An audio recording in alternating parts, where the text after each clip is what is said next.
Yep. And some issues. It's a propane model, and it needs a good rain on it. It's midget tobacco. It's something, or maybe even in the 40s. It's one of the real ones. Old wagon.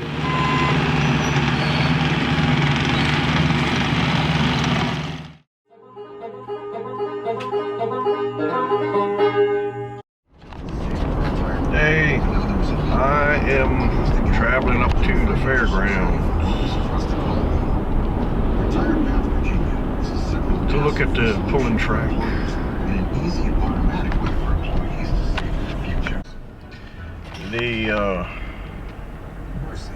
The fair board and all their grand wisdom has decided it's okay to have monster truck rallies on our very fine-tuned pulling track, and they think it's fine for the monster truck guys to dig holes and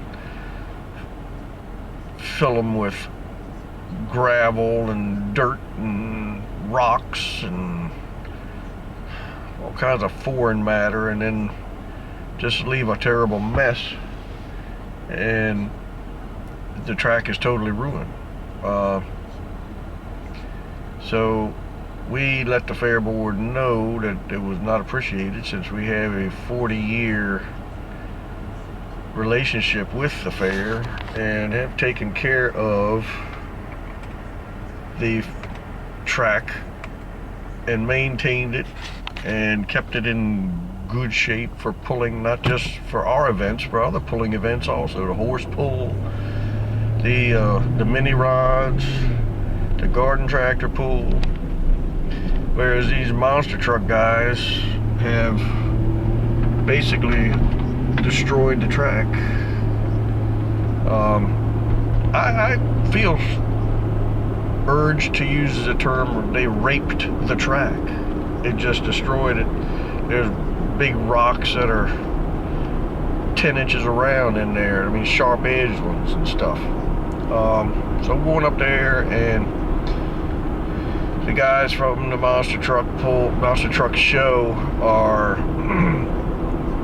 supposed to be there with some equipment, and they're supposed to fix the track. I'm there, want to make sure that they do.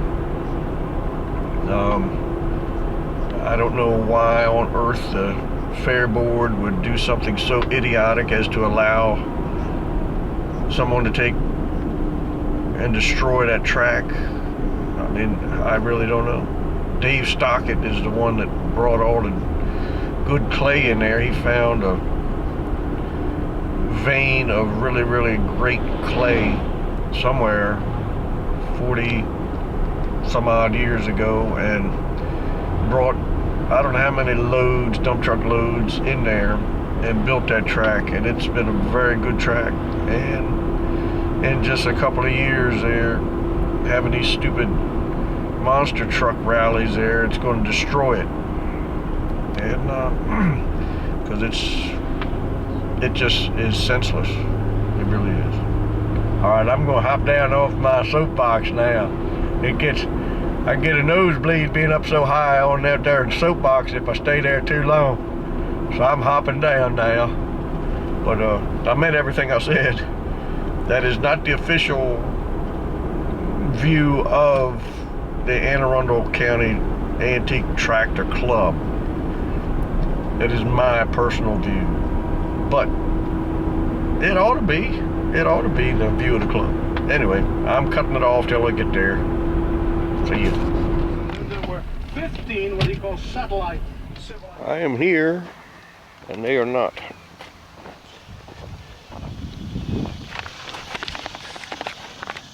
This is what they did to the track.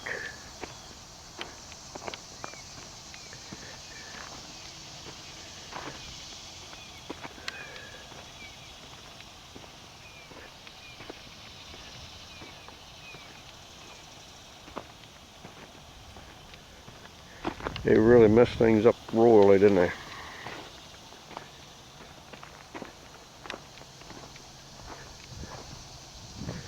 They need to gonna have to see that. They gotta get all them rocks out of here, and there's other kind of stuff. Ain't the right kind of dirt. Ain't the right kind of clay. They need to get rid of that.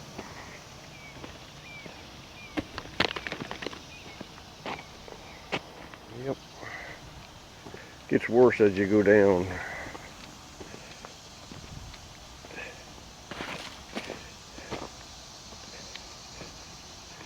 They need to get every rock, every stone, every piece of gravel out of here. And this wrong kind of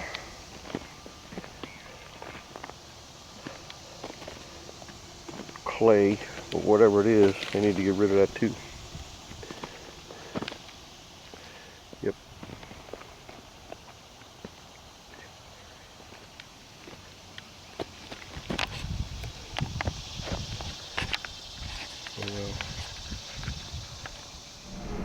Okay, I got a hold of the fair board guy who texted the guys that's supposed to be coming to clean the mess up, and he said they're an hour out yet, and I've been here 45 minutes waiting for them. I'm not going to wait here for another hour. I'm going home and turn around and come back in a little while, I guess.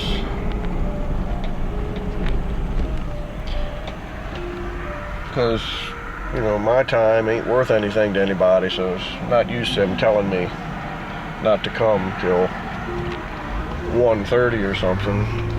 Because basically my time is just worthless. I'm not important. I just got hay to bale and stuff. Anyway.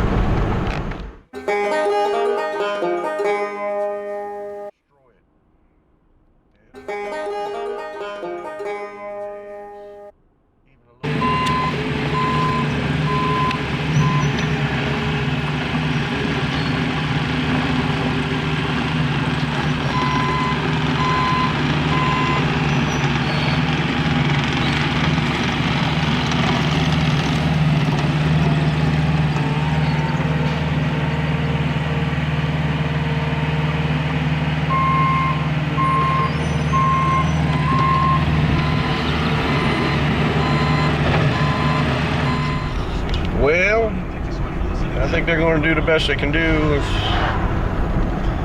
somebody from the fair board had told them just to spread out the stuff over the track. Ridiculous. But anyway, they're going to move it all off and try to level the track up best they can. So I guess they'll get it close enough where we can do something with it, maybe. Still going to have to walk over it and pull out a couple of rocks every once in a while, I'm sure. But anyway, thus the joys of helping out with the fair pool.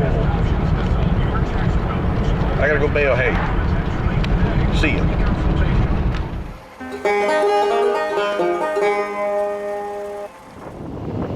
Hey, seems like I start every video with hay, but anyway. Standing next to my 40-30 there up front.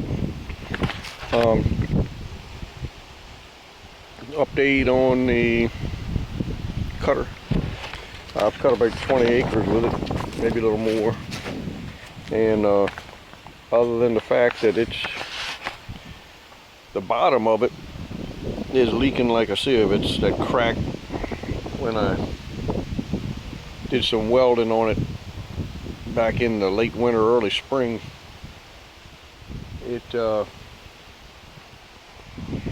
That crack is seeping bad, so I may have to flip it over this fall and weld it up some. But other than the fact that it's leaking bad, it's cutting nice. It's working good. So, and I've been baling a lot. Let me show you what we baled. I'm walking by the corn. It's making a little ear here and there. It'd be nice to get a little shower of rain on it. It'll help make the ear, but it should, it'll do all right somehow. getting a few ears on them. They're not filling out yet, but anyway, still don't think it's too bad for no fertilizer or spray. And I think it's doing pretty good. We'll see when we throw the picker in there. We'll see. Yep. That's one load I got out of the old pasture field down here, the field that the lower barn is in, that old tobacco barn. We've been having some tremendous hay weather, very nice weather for hay. This field here, I round baled some and square baled some. Got right around 300 square bales, and like I say, we round baled some, but it's a nice field. It looks probably more level on here than it is, but this is a really good field for going sledding in the winter when we get snow. You can go a good ways. But I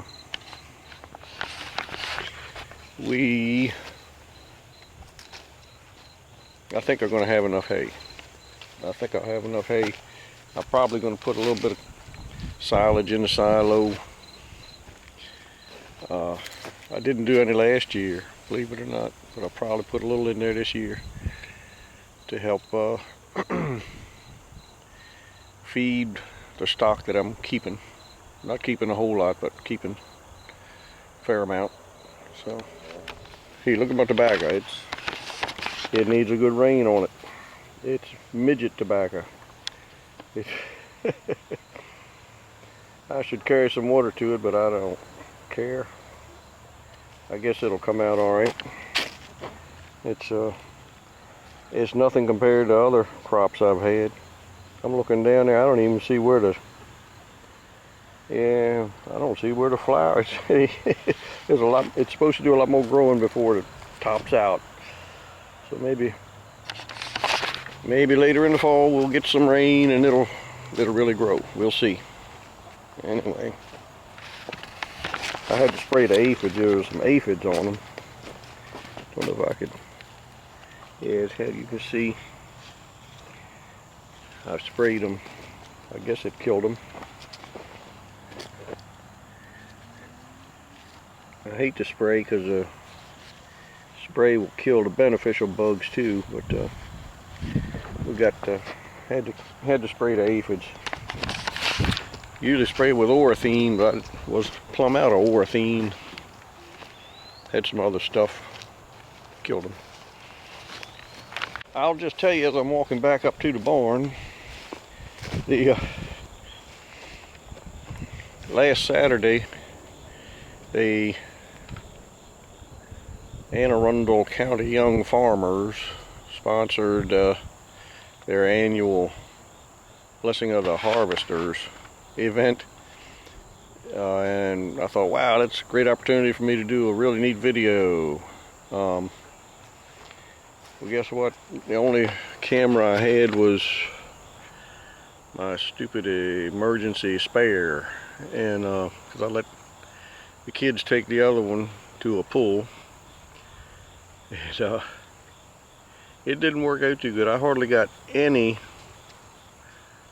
decent video from that thing, and I'm going to put it on here, but the audio is so horrible you can't tell what the preacher guy is saying hardly, but I'm going to put it up there, and you can maybe decipher some of it.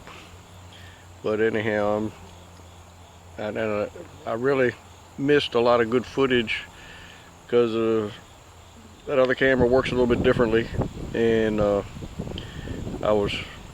it wasn't recording some of the times I certainly meant for it to be. But anyway, here's the footage. What is worth watching. Hey, the Anne Arundel County Young Farmers are having their annual Blessing of the Harvesters. They're sponsoring the Blessing of the Harvesters down in Lothian. I'm going to ride down there. Let's take a look, see what they got.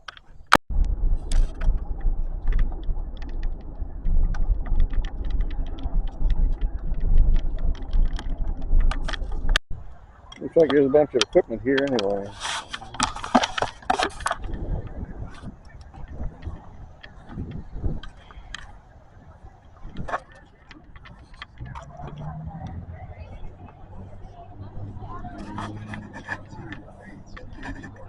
It's soft and dry rough. Just trust me, it's worth talking about. All right, Mr. Dave, how are you? You're in the video. Oh, just like that. Isn't that wonderful? It's a nice day. Yeah, it is a beautiful day for it. There's no doubt about it. Yeah. I'm hoping that it's, I don't know. We'll see. I hope he feels better.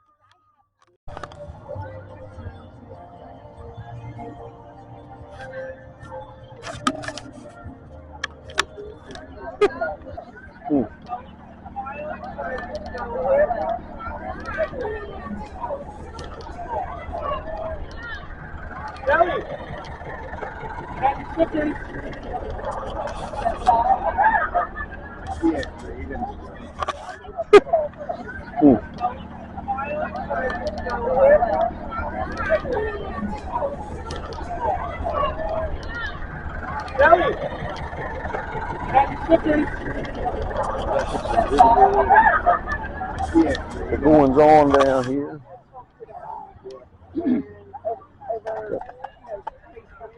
I don't know who that guy's with that big Uh-huh. combine. Yeah, I don't know. I don't know who's that. Somebody told me that guy brought that from the Eastern Shore last night. Drove it down here, just bought it, and drove it all the way from the Eastern Shore across that great bridge. He is a nut. That would have been much more than I would have done.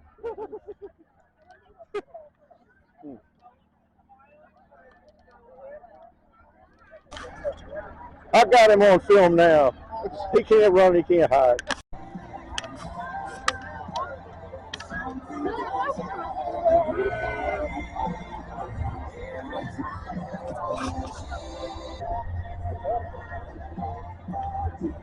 Yeah, give me a chance to check and see how our brackets are holding up for this loader. They've been used now. Must be holding up all right.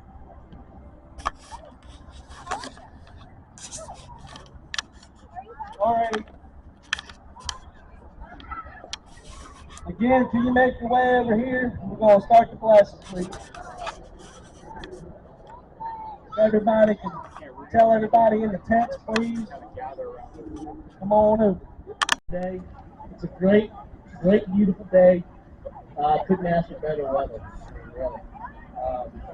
So I'm going to let Pastor Heath, I'm going to hand the mic over to him. He's going to say the blessing. And now I'm going to talk a little bit more about young farmers. We've got some other people here that are going to speak. So thanks for coming. Before I pray, just a couple of things. I always think about our founding fathers. And if you ever read the documents, they actually worried about a time where a majority of the nation wasn't farmers. And why was that? Because those that farm know they need to depend upon God. The weather, the conditions, there are so many things that are outside of our farmers' control. And when you work the land and you know what is needed, you connect to God in a way that when you aren't dependent upon it, they can not doing hard work. And we want to pray for them because while we receive the food and we enjoy the food, there's a lot of people working lots of hours, and sometimes they're working with equipment that can be dangerous, and sometimes accidents happen. And we want to pray for the safety of our farmers and all that are working the equipment, because we know that this is not just hard work, but at times it can put them in peril. And we want to be praying for them for a bounty that is wonderful. We also want to be praying for their safety. And so with that, let us go to the Lord in prayer. Holy and gracious God, we come before you on this gorgeous day that you have blessed us with. And we thank you for this community coming together, supporting our farmers, those that are working and toiling the ground. And Lord, be with them, equip them. Lord, you know that some of them already this season have had setbacks. And Lord, continue to help them and walk with them during those times and have them walk through those setbacks and allow them to see your hand in their midst, bringing a harvest that is plentiful. Lord, protect them. Keep them safe.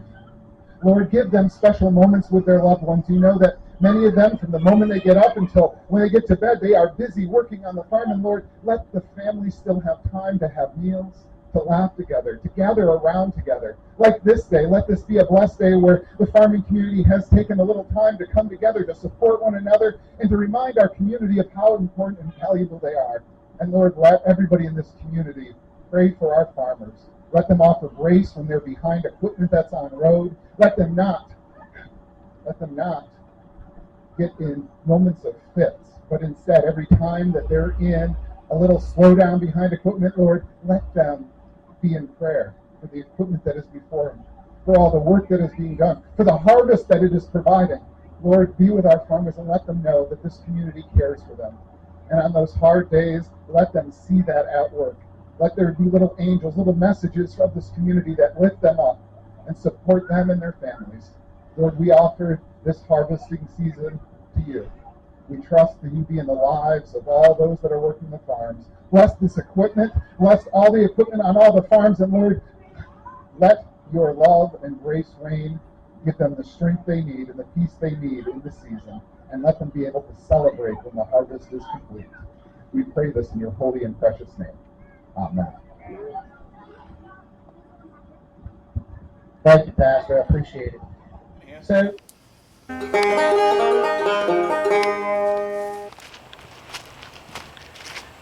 Had to use old Poppin' Johnny today to dig a little shallow grave. Yep. One of my buddy's beagle hunting dogs died, so we put him in his final resting place. He's back. I'm gonna show you something we picked up the other day to work on. A big mini mow. G1000.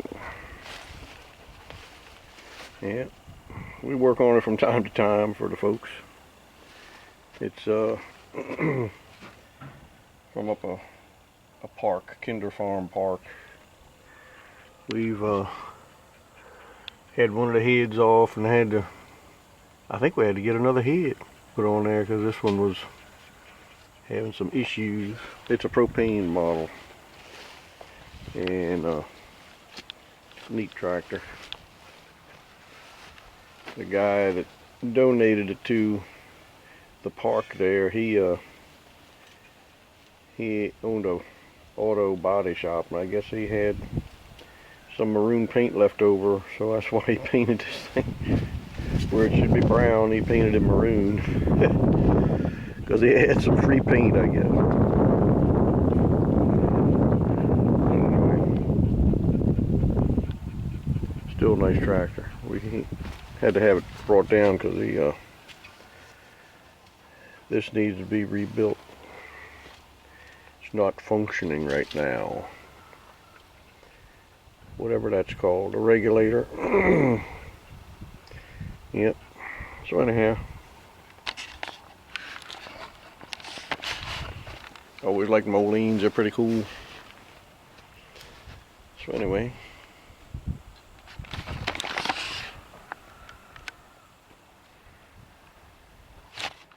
I don't know if I've ever showed you, this is a real John Deere wagon. One of the good old ones my dad had bought way back in the 50s or something, or maybe even in the 40s. It's one of the real ones. Old wagons. I kind of rebuilt it one time. Painted it, and we always use this wagon for doing the tobacco and different things. Don't look at the timbers. I left that rotten timber in there, but I'd put a new, I guess it's like a 3x6 on the inside of it to hold it up. That timber would rotted, but because I needed to fix it quick. Snoopy didn't even approve of it. Isn't that right, Snoop? But this is a pretty neat old one with the old John Deere logo on the hubs and everything. Neat old wagon. It was, I guess he bought it around the same time as Pop and Johnny. Maybe even he bought it before Pop and Johnny. Not sure. Yep. Anyhow, I better go on in there and get working on editing this video. It ain't much, but it might be something interesting to somebody. Catch you later. See ya.